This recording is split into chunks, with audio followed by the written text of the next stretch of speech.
Okay.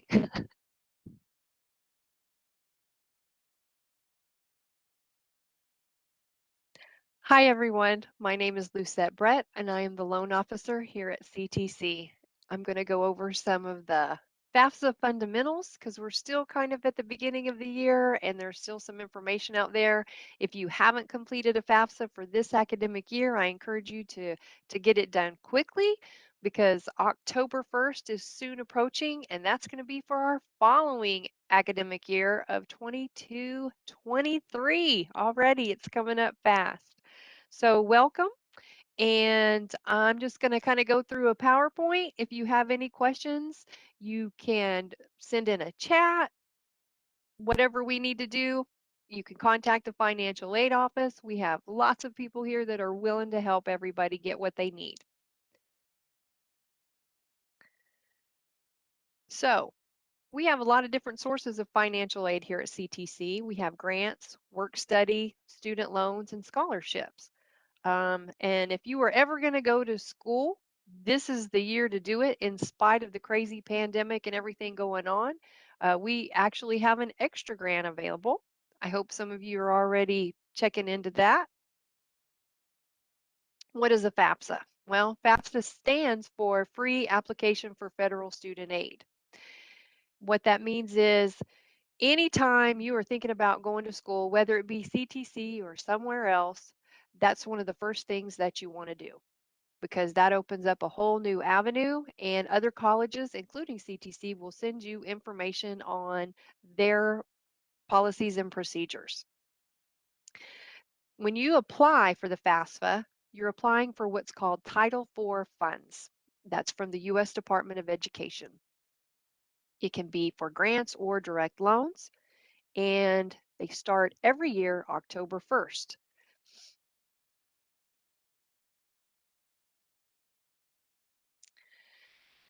So it does take a little bit of documentation to complete this FAFSA, and normally that's in the form of an income tax return. If you don't have an income tax return, don't worry about it.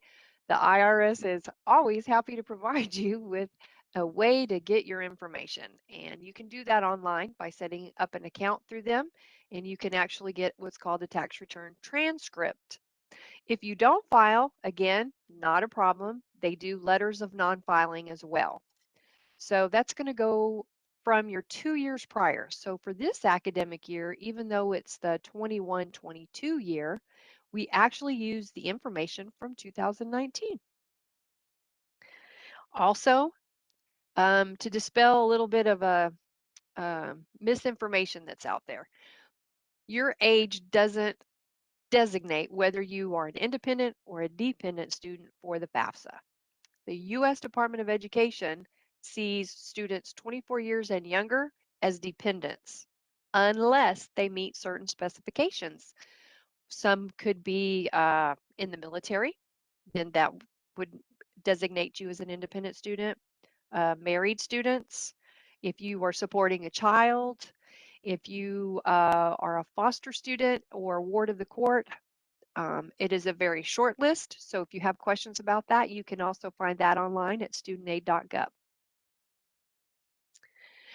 So when you fill out your FAFSA, the other thing that you want to keep in mind too is how much it's going to cost you. And most schools and universities have PDFs that you can download to show you costs for tuition for in-state, out-of-state, in-district, out-of-district, just like CTC does. So you need to be aware of not just your tuition, though. You're going to need books and supplies. You have to have a place to live if you're wanting to live in the dorms or an apartment. There's fees, lab fees. There's all kinds of different things that you want to try to consider. And many things online will help you do that, but just don't discount that. Books are expensive. You don't always have to buy new books either. You can buy used books. So lots of things to consider when you're thinking about your cost. So here's an example of a resident on campus. The tuition and fees are about $2,700, and we're talking a full-time student. We've got books and supplies of about $2,000, room and board, transportation, personal and miscellaneous. And miscellaneous can change from time to time. So we're looking at about $13,000. It's even at CTC, you still are going to have costs. However, if you go to a major university, it gets much more expensive. So try to get the classes you can here. Absolutely. Non-resident off campus, you notice the tuition and fees jumps a considerable amount. Um, it can range anywhere from $4,000 to $7,000 more just based on tuition alone. And that's what that shows you right there. So what do you want to do? How do you know? You're looking for your tuition and expenses, but then you also want to think about your long-term plans of what you want to do with your future. TexasRealityCheck.com is a great place to start. There's many places that you can do this. This is something that I endorsed and found really helpful. They have a lifestyle calculator on there and an occupation calculator. And each one of those has their own little section to start you off. It's a little green button that you can see on the screen. um, we also have different things through the CTC websites where you can check what careers are going to pay how much money for their salaries, things that you're looking at, you know. Um, when I taught school, I would ask the students, well, what kind of car do you want to drive? And when you grow up, and, of course, you get a range of different vehicles. And then when we start talking about how much they cost, the eyeballs get really, really big. And they're like, well, how can I fund this? And then we look at salaries and they're like, oh, well, so be informed. Absolutely. So do your research. There's federal aid, there's state aid, there's CTC has their own foundation scholarships. Each department can possibly have their own scholarships and grants, different content areas. You can find things in the private sector for, say, different kinds of engineers if they're looking for a certain group of people who can come in and do a specific job in, say, energy. They may have grants available. Uh, just like in the military, they have you sign a contract so that you will go to school for a certain amount of time and learn these things, but you still have to provide a service to them, which is under their employment. Then there's the COVID relief grants, the ARP grant. If you log into your e-forms, you can type in ARP, and that grant is a $2,000 grant for full-time students. If you're going 3 to 11 hours, it's a $1,000 grant. You must be enrolled in a class before you can be accepted for that grant. And then there's also the workforce that we have. Again, you still have to fill out the FAFSA to see if you're eligible for the work study program here at CTC. So federal aid, we've got the Pell Grant and the FSEOG. It's another type of grant based on need. Grants do not have to be repaid. So your eligibility is determined. Again, they use those figures for your income from 2019 for this year. So I have students call me frequently and say, my circumstances have changed. I was in the military and now I don't have a job and I had to move back in with my parents. All of these things are happening. Well, we do have a special circumstance form because we can look at your income again and verify what's happening to see if you're eligible to have that adjusted. So your cost of attendance is a factor. Your enrollment is a factor. So there's student loans. The thing about student loans is they are a loan and they must be repaid. We do have two kinds of direct loans, subsidized and unsubsidized. The subsidized is exactly what it says, that the federal government is subsidizing your interest. They're paying that subsidy for you while you are in school. After you're out of school for 6 months, then the interest begins to accrue. The unsubsidized loan, however, interest begins accruing as soon as the loan originates. So you want to be very conscientious of how much you're borrowing, if you're borrowing at all. If you don't have to borrow, you can wait, save that for, say, your bachelor's or your master's, because there are lifetime eligibility limits for loans and Pell awards. You must keep that in mind. There's also annual limits. However, again, because of the pandemic, we are under unique circumstances where the loans at this time are 0% interest, at least until the first of the year. That's something that you can always check back with at studentaid.gov. They have the updates on their main webpage. Borrow only what you need. It can't be said enough because it does get expensive and there are limits. So as I mentioned before, we have the work study program. Ms. Sappenfield, if here at Financial Aid, is happy to assist you if that's something that you like. We have a lot of great departments here at CTC. So I've seen some students that have come in for interviews and then end up seeing them at the gym. Um, so you might want to check into that and see if that's something that you're interested in. It may also turn into a career later on as well. So the Title IV funding have some specific requirements. One of them is that the courses that you take in order to have Pell funds or your direct loans release, they have to be required by your degree plan and they have to begin and end in the term. For example, fall started August 15th. So anything that starts after August 15th and ends before December 31st, that's beginning and ending within the term. The aid will be released for those courses. If you add a class, but it doesn't end until, say, January or February, that course will not be covered by these funds. However, if you had applied for that ARP grant, those rules don't apply to a different kind of grant. So you need to make sure that each financial aid source that you use, be very aware of their requirements. For direct loans, it's even more specific, and this comes into play when you are a Kate Center student or for like welding, perhaps. You have to take your classes one at a time.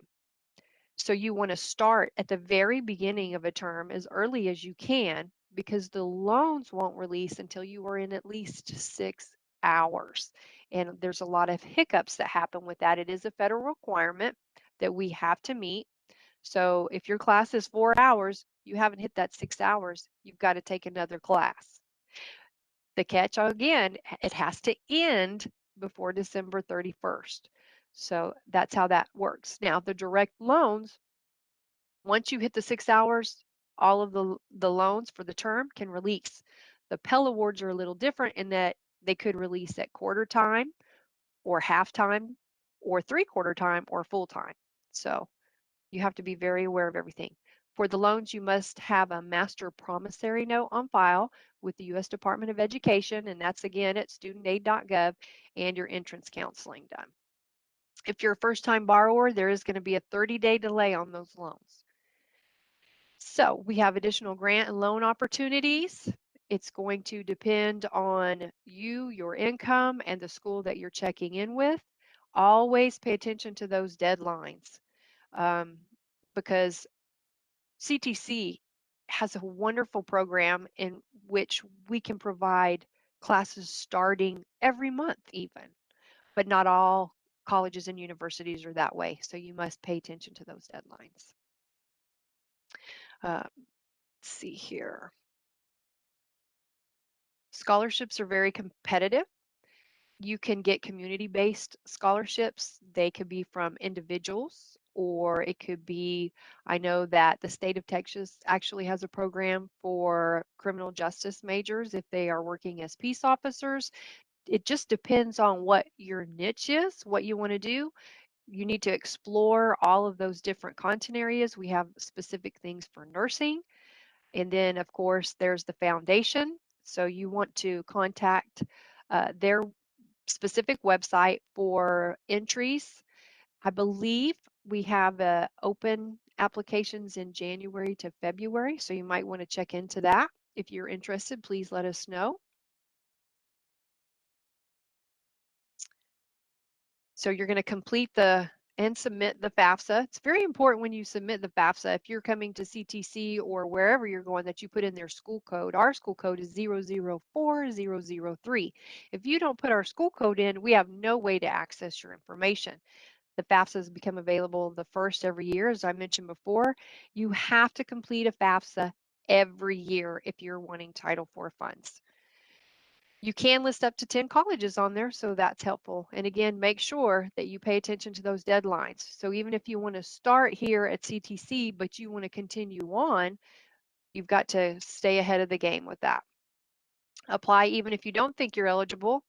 It may surprise you and it may open up other avenues as well. You may not get a huge grant, but it may open up other opportunities. Provide all of the requested information. You can't skip anything. If you're married, you need to be very specific on if you just got married or just got divorced, because the databases, they kind of talk to each other. So the U.S. Department of Education's website through the Fafsa, a lot of times uh, you will get a verification notice because the IRS is saying, well, we have this information, but they reported this information. So make sure that you give all the information requested in detail. Okay. Let's see all this fancy stuff going on. Again, I mentioned the Ctc Foundation Scholarships. You can apply for as many scholarships as you want. Ctc Foundation isn't the only source for scholarships. There are different types. Just be aware of scams. If they're requesting a fee, that's not something that you want to do, because that's all they're trying to do is get your money, especially if they guarantee an award, because nobody can do that. Just up front say, oh, I guarantee you're going to get this. Other than the COVID relief grant, I can promise you, if you're in classes and you have need, we can help you with the COVID relief grant. Okay, again, that's January through February that you'll want to check. Never give up, because it is a process. If you need help, please contact us at Financial Aid. We are here to serve you. That's what we do. If you are interested in veteran services, that's going to be the department upstairs, and we can certainly direct you in that direction. You do have options, and I wish you the best of luck. And if there's anything that we can do to help, please call. Don't be afraid to ask questions. That's a concerning thing that is perpetual, because I hear, well, I didn't know. Well, if you're unsure, or if you don't know what to ask or who to ask, the Department of Student Success and Persistence is a great hub to get you where you need to go. And the other thing is that I didn't mention before, we have a lot of great certificates and they build into the associate's programs, but don't change your degree program in the middle of a term. If you're getting financial aid, it can be affected. Please call us and ask those questions ahead of time before you switch degree plans. It doesn't mean you can't do it. It just means we need to be strategic about how you do it and when you do it. Okay, so some trusted sources. Of course, we have the CTC Financial Aid website and studentaid.gov. And then there's the Texas Gear Up program that had the resources on it as well. So if you have any questions, I don't know if we have anything on Facebook. Lee? Currently, we don't have any questions on Facebook. Okay.